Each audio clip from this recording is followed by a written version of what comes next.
Hello friends, आपका स्वागत है हमारे चैनल मनभावन संगीत और ज्ञान गंगा में।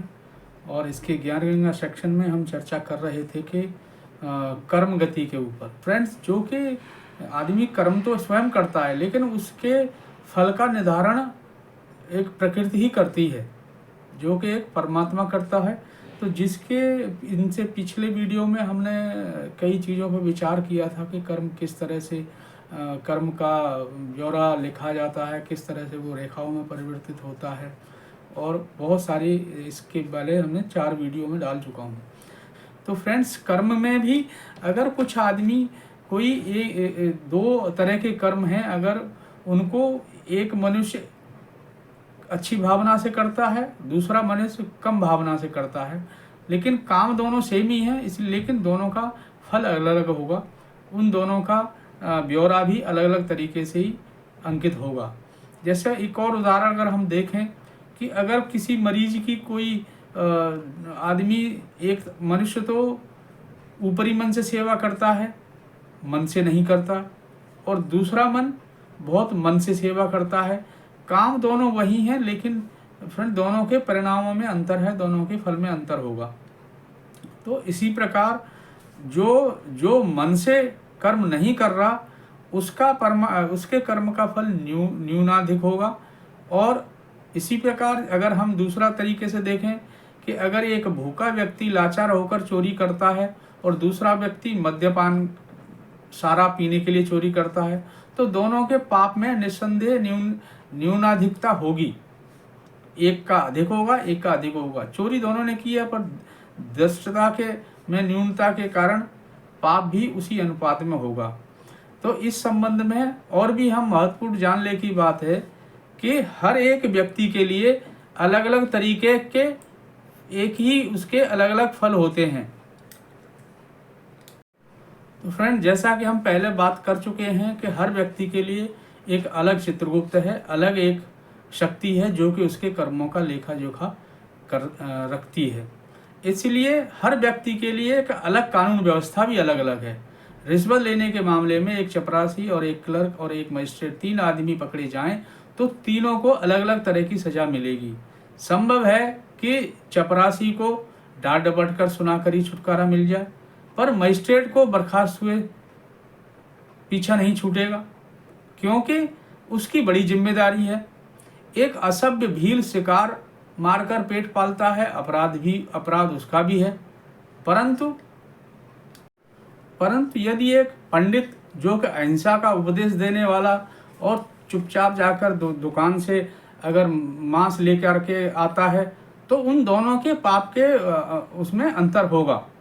क्योंकि अगर हम देखें तो जो पंडित को उस भील की अपेक्षा में अनेक गुना पाप लगेगा। कारण यह है कि ज्ञान वृद्धि करता हुआ जीव जैसे जैसे आगे बढ़ता चलता है, वैसे वैसे ही उसकी अंतर चेतना अधिक स्वच्छ हो जाती है। जिस तरह से अगर हम मैले कपड़े पर थोड़ी सी धूल लग जाए तो उसका कोई खास प्रभाव नहीं दिखाई देता, परंतु दूध के समान स्वच्छ धुले हुए कपड़े पर जरा सा भी धब्बा लग जाए तो वह दूर से ही चमकता है और बहुत बुरा मालूम पड़ता है। इसीलिए छोटा बच्चा कपड़ों पर टट्टी फेर देता है तो उसको कोई बुरा नहीं मानता, और उसको स्वयं को भी उससे कोई लज्जा नहीं लगती। लेकिन अगर वही काम कोई बड़ा आदमी करता है तो दोनों के उसमें अंतर है, जिस तरह से आप सोच सकते हैं। इसी तरह कर्म के मामले में भी दोनों के उसमें अंतर है। एक ज्ञानवान पुरुष और एक अज्ञानी पुरुष, अगर एक काम को दोनों ही अलग अलग एक ही काम को करेंगे और दोनों के ही इस फल में अंतर रहेगा, जैसा कि हमने अभी विचार किया है। तो फ्रेंड्स, इसका मतलब ये हुआ कि मानसिक विकास में अंतर होने के कारण भी भलाई बुराई की गिनती कम ज़्यादा की गई है। इसी प्रकार अशिक्षित, अज्ञानी, असभ्य व्यक्ति को कम पाप लगता है। ज्ञान वृद्धि के साथ साथ भला बुरा समझने की योग्यता बढ़ती जाती है और सत असत का कर्तव्य अकर्तव्य का विवेक प्रबल होता जाता है। अंतःकरण की पुकार जोरदार बनती है। इस प्रकार आत्मोन्नति के साथ साथ सदाचार की जिम्मेदारी भी आदमी की बढ़ती जाती है। हुकुम अदूली करने पर मामूली चपरासी को 100 रुपये जुर्माना हो सकता है, परंतु एक फौजी अफसर को हुकुम अदूली करे तो कोर्ट मार्शल द्वारा गोली भी मारी जा सकती है। तो यही अंतर उन दोनों के ज्ञान के लेवल के ऊपर निर्धारित करता है। तो फ्रेंड्स, अब तो हम इस तरह समझ ही चुके हैं कि हर आदमी के लिए आध्यात्मिकता के अंदर भी कर्म के फल के लिए अलग अलग कानून हैं, अलग अलग उनका विधान है।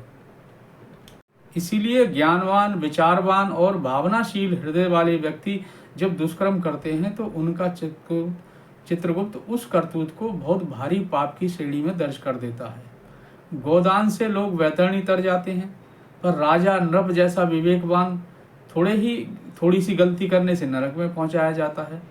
अज्ञानी व्यक्ति अपराध करे तो ये उतना महत्व नहीं रखता, किंतु कर्तव्यच्युत ब्राह्मण जो घोर दंड का भागी बनता है। इसलिए ज्ञानवानों का यह कठोर उत्तरदायित्व है कि सदाचार और दृढ़ रहें, अन्यथा 7 मंजिल ऊंची छत पर गिरने वाले को जो कष्ट होता है उन्हें भी वही दुख होगा। कर्मों का फल किस प्रकार मिलता है पाठकों को, यह रहस्य आगे के हम उसमें समझाएंगे। तो फ्रेंड्स, कर्मों का फल किस तरह मिलता है हम यह अगले उस वीडियो में हम बताएंगे। अभी तक तो हम ये समझ चुके हैं कि कर्म के लिए भी कर्म की गति को समझना बहुत ज़रूरी है। जिस तरह हमने पीछे सब 4 चीज़ें विचार करी हैं, जबकि नॉर्मली आदमी यह सोचता है कि मैंने जो कर्म किया है और उसने जो कर्म किया है बराबर है। चाहे एक जैसे काम अगर 2 आदमी करते हैं, भले या बुरे, लेकिन वो एक जैसे नहीं होते। ये उनके ज्ञान के ऊपर है। अगर कोई उनकी ज्ञानवान, उनकी सोच शक्ति कितनी ज़्यादा है, कितनी है, उसी हिसाब से उस कर्म के फल का निर्धारण होता है। फ्रेंड्स, हम ये भी इसमें चर्चा करेंगे कि मनुष्य के ऊपर आकस्मिक दुख और सुख किस तरह से आदमी को आता है, किस तरह प्राप्त होता है, इसका हम एक वैज्ञानिक विश्लेषण करेंगे। क्योंकि हम जो दुख हमारे कर्म से, जो हमें पता है कि हमने अगर कर्म अच्छा नहीं किया है तो उसका तो हमें अंदाज़ा रहता है कि इसका हमें फल अच्छा नहीं मिलेगा। लेकिन कुछ कर्मों के फल ऐसे भी हैं जो आकस्मिक होते हैं, जिनसे सुख और दुख दोनों ही प्राप्त होते हैं। तो फ्रेंड्स, इससे अगले वीडियो में हम इसी पर विचार करेंगे। तो इस वीडियो को हम यहीं विराम देते हैं। तो फ्रेंड्स, धन्यवाद करेंगे। तो फ्रेंड्स, इस वीडियो को शेयर और लाइक करते रहें और ज्ञान को प्राप्त करते रहें। और फ्रेंड्स, चैनल को सब्सक्राइब करें। धन्यवाद।